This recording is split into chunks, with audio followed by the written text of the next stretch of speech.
പശ്ചിമേഷ്യയിൽ ഇറാന്റെയും അവരുടെ സഖ്യകക്ഷികളുടെയും നെഞ്ചിടിപ്പ് കൂട്ടി അമേരിക്കൻ പ്രസിഡന്റ് ഡൊണാൾഡ് ട്രംപിന്റെ വമ്പൻ യുദ്ധ പ്രഖ്യാപനം.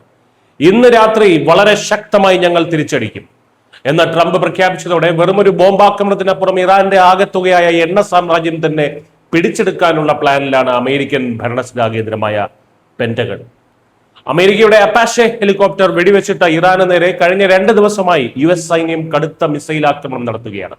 എന്നാൽ ഇത്തവണ കളി വെറും സൈനിക നീക്കത്തിൽ ഒതുങ്ങില്ല എന്ന് ട്രംപ് തന്റെ ട്രൂത്ത് സോഷ്യൽ മീഡിയയിലൂടെ വ്യക്തമാക്കി കഴിഞ്ഞു. ഇറാന്റെ ആകെ എണ്ണ കയറ്റുമതിയുടെ 90% നിയന്ത്രിക്കുന്ന ഖാർഗ് ഐലൻഡ് തങ്ങൾ സൈനികമായി പിടിച്ചെടുക്കുമെന്നാണ് ട്രംപിന്റെ മുന്നറിയിപ്പ്.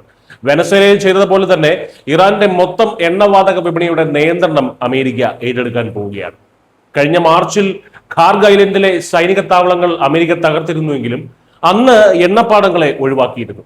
എന്നാൽ അമേരിക്കയെ തൊട്ടാൽ കളി മാറുമെന്ന വ്യക്തമായിട്ടുള്ള സന്ദേശമാണ് ട്രംപ് ഇപ്പോൾ നൽകുന്നത്.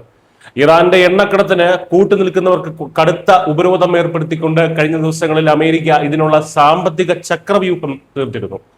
ഇതിന് പിന്നാലെയാണ് ഇപ്പോൾ ഇറാന്റെ പ്രധാന വരുമാന മാർഗം തന്നെ അറുത്തുമാറ്റാൻ ട്രംപ് നേരിട്ടിറങ്ങുന്നത്. ഇറാന്റെ ഖാർഗ് ഐലൻഡിൽ നിന്നുള്ള എണ്ണയുടെ സിംഹഭാഗവും വാങ്ങുന്നത് ചൈനയാണ്.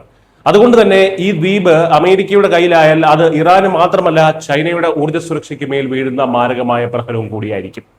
തോറ്റുകൊടുക്കാൻ തയ്യാറല്ലാത്ത ഇറാൻ തങ്ങളുടെ എണ്ണപ്പാടങ്ങൾ സ്വയം തകർക്കുന്ന സ്കോർച്ച്ഡ് എർത്ത് തന്ത്രം പയറ്റിയേക്കുമെന്നും റിപ്പോർട്ടുകളുണ്ട്.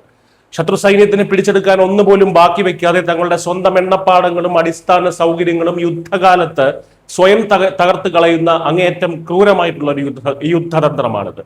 നമുക്ക് ലഭിക്കാത്തത് ശത്രുവിനും കിട്ടരുത് എന്ന ഭ്രാന്തമായിട്ടുള്ള ചിന്തയോടെ സർവ്വതും ബോംബിട്ട് ചാരമാക്കുന്ന ഈ നയമാണ് സ്കോർച്ച്ഡ് എർത്ത് തന്ത്രം. തോൽവി മുന്നിൽ കാണുകയാണെങ്കിൽ ഇറാൻ ഇങ്ങനെ ചെയ്തേക്കാൻ സാധ്യതയുണ്ട് എന്നാണ് റിപ്പോർട്ടുകൾ. എന്നാൽ എന്ത് വില കൊടുത്തും ഇറാന്റെ കൊള്ളപ്പണം ഇല്ലാതാക്കുമെന്ന കടുത്ത നിലപാടിലാണ് വാഷിംഗ്ടൺ. തീവ്രവാദ ഫണ്ടിങ്ങിന്റെയും എണ്ണക്കള്ളക്കടത്തിന്റെയും ആസ്ഥാനമായിട്ടുള്ള ഖാർഗ് ഐലൻഡ് അമേരിക്കയുടെ നിയന്ത്രണത്തിലാകുന്നതോടെ പശ്ചിമേഷ്യയിലെ ഭൂപടം തന്നെ മാറാൻ പോവുകയാണ്. വരും മണിക്കൂറുകളിലെ വമ്പൻ സൈനിക നീക്കങ്ങൾക്കായി നമുക്ക് കാത്തിരിക്കാം. News desk.